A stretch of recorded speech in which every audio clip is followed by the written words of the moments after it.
नमस्कार विद्यार्थी व पालक मित्रांनो, career making gardens YouTube channel मध्ये आपल्या सर्व विद्यार्थी आणि पालकांचे हार्दिक स्वागत।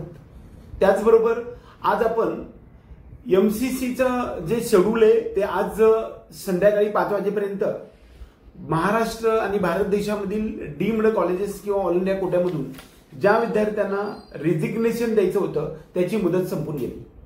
लगेचच आज किंवा उद्या चॉईस म्हणजे जे काही सीट मॅट्रिक्स सेकंड राऊंडचं एमसीसीचं सुरू होणार होतं, परंतु 29 तारखेच्या आसपास टेंटेटिव्हली सुरू होईल अशा प्रकारचं एमसीसीने नोटिफिकेशन केलेलं आहे। वास्तविक एमसीसी एनएमसी असेल किंवा काही जे निर्णय घेणारे असे प्रकारचे जे अथॉरिटी आहे या संदर्भामध्ये सर्वात महत्त्वाचा त्या संदेश येतो आहे की नवीन कॉलेजला मान्यता येणार आहे। पाठीमागच्या काही कॉलेजेसमध्ये जर आपण पाहायला गेलं तर जवळपास जवाहरलाल नेहरू मेडिकल कॉलेज बेळगाव हे जे कॉलेज डीम्ड युनिव्हर्सिटी आहे या कॉलेजची मान्यता काही कारणास्तव गेली होती। त्याचबरोबर Hamdard deemed university medical college Delhi, Father Colombo medical college Telangana म्हणजे वरंगळमध्ये आहे। त्यानंतर उत्तर प्रदेशमध्ये एक आणि राजस्थानमध्ये एक अशा 4 ते 5-6 कॉलेजेसची मान्यता पहिल्या राऊंडमध्ये आलेली नव्हती। त्याच्याबद्दलचं इन्स्पेक्शन झालेलं आहे आणि त्यामुळं तेच कॉलेजेस आपल्याला येऊ शकणार आहेत। बऱ्याच वेळा महाराष्ट्र राज्यामध्ये काही कॉलेजेस येऊ शकतात का या संदर्भामध्ये सुद्धा विचारणा होत आहे। आता या सर्व गोष्टी प्रत्यक्ष एनएमसीची मान्यता मिळणे किंवा अपडेट करणे, लेटर ऑफ इंटेंट किंवा लेटर ऑफ परमिशन या संदर्भावरती अवलंबून असतं। DY. Patil medical college Talegaon Dabhade Pune या ठिकाणी एक कॉलेज येण्याची शक्यता आहे। गव्हर्नमेंट मेडिकल कॉलेज अहिल्यानगर या ठिकाणी सुद्धा एक मेडिकल कॉलेज गव्हर्नमेंटचं येण्याची शक्यता आहे। डी.वाय. पाटील मेडिकल कॉलेज हे डीम्ड युनिव्हर्सिटीचं कॉलेज असणार आहे। त्यानंतर CSMS मेडिकल कॉलेज जे काही BMSचं कॉलेज आहे छत्रपती संभाजीनगर या ठिकाणी सुद्धा एक कॉलेज येण्याची शक्यता आहे। या ठिकाणी सुद्धा 150 सीट्स असण्याची शक्यता आहे। पाठीमागच्या काही वर्षापूर्वी आयडियल मेडिकल कॉलेज पालघर या ठिकाणी सुद्धा मेडिकल कॉलेज येण्याची पॉसिबिलिटी आपण बोलली गेल्याच होती। मूर्तिजापूर या ठिकाणी एक मेडिकल कॉलेज येण्याची शक्यता आहे। बऱ्याच वेळा MGM medical college Mahatma Gandhi mission पनवेलमध्ये एक कॉलेज येण्याची शक्यता दाट दुसऱ्या राऊंडमध्ये शक्यता आहे। बऱ्याच वेळा या सर्वाच्या व्यतिरिक्त सुद्धा एक काउन्सिलिंग प्रोसेस का लांबत आहे या संदर्भात सुद्धा काही विद्यार्थ्यांमध्ये विचारणा होते। परंतु मी तुम्हाला सर्वांना महत्त्वाचा टॉपिक सांगेन की या सगळ्यामध्ये काही राज्यामध्ये बऱ्यापैकी प्रस्तावित कॉलेजेसची संख्या आलेली आहे। बऱ्यापैकी LOI लेटर्स आलेले आहेत किंवा लेटर ऑफ परमिशन आलेले आहेत। काही जणांचे इन्स्पेक्शन्स बाकी आहेत। वास्तविक परीक्षा होऊन सुद्धा बराच वेळ निघून गेला तरी सुद्धा आणखी वेळ अपेक्षित होता।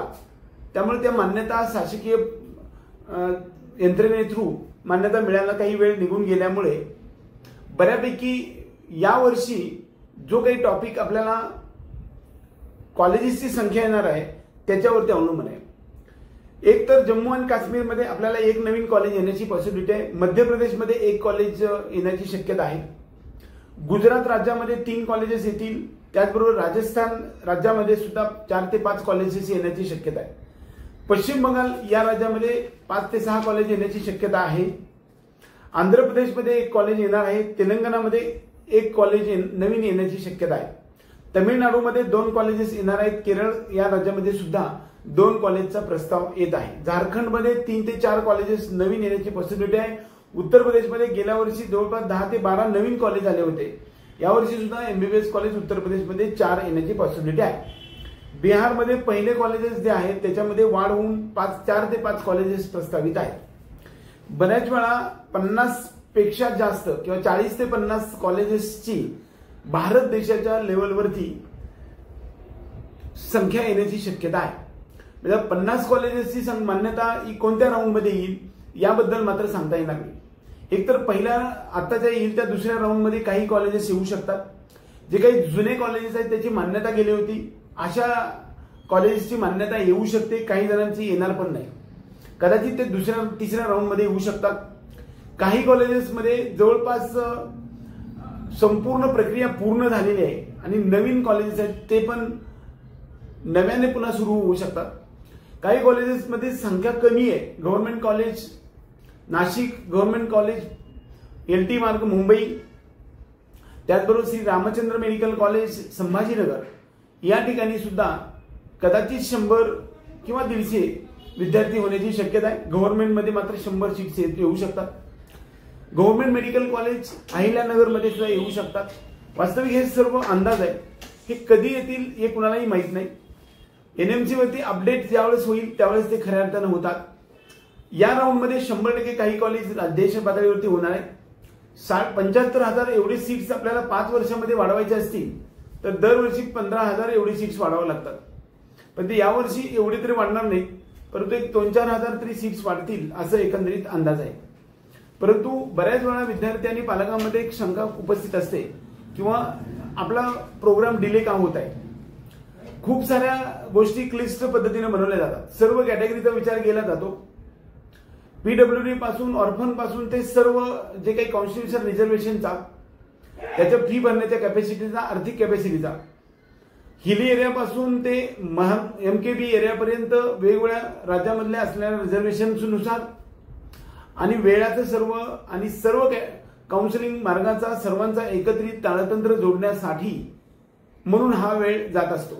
त्यामुळं सर्व विद्यार्थी आणि पालकांना गेल्या 25 वर्षापासून मी सांगत आलेलो आहे की अगदी फास्ट प्रोसेस आहे. कधीही मेडिकल सायन्सची झालेली नाही.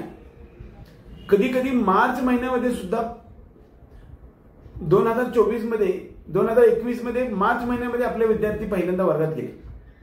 म्हणजे दुसऱ्या वर्गाचे विद्यार्थ्यांची परीक्षा 12वीची झाली तरी सुद्धा काउन्सिलिंग संपलेलं नव्हतं. यामध्ये कोर्टाचा हस्तक्षेप आहे. त्याचबरोबर बऱ्याच वेळा मेल केला जातो. विद्यार्थ्यांची त्याच्यावरती खंडपीठाकडे मागणी केली जाते. कुणावरती अन्याय होतो. या सर्व देश पातळीवरती होणाऱ्या किंबहुना छोट्या छोट्या पातळीवरती होणाऱ्या गोष्टीचा परिणाम आपल्या काउन्सिलिंग मार्गावरती होत असतो. त्यामुळे कदाचित हा प्रोसेस हे डिले होत जात असते. आपल्या सर्व विद्यार्थी आणि पालकांना यावर्षी खुशखबर म्हणून सांगण्यासाठी आलोय. बऱ्यापैकी 30 ते 40 कॉलेज तरी यावर्षी नवीन येऊ शकतात. महाराष्ट्रामध्ये सुद्धा प्रस्तावित 7-8 कॉलेजेस आहेत. याच्यामधले या राऊंडमध्ये किती येतील हे आपण पाहूया आणि त्यावेळेस त्याच्यावरती सगळ्या गोष्टी सांगू शकतो. आपल्या सर्व महाराष्ट्रातील तमाम विद्यार्थी आणि पालकांना आपला काउन्सिलिंगचा मार्ग सुकर बनावा यासाठी आपण हे जे सगळे सिरीज तुमच्यासमोर मांडण्याचा प्रयत्न करतोय.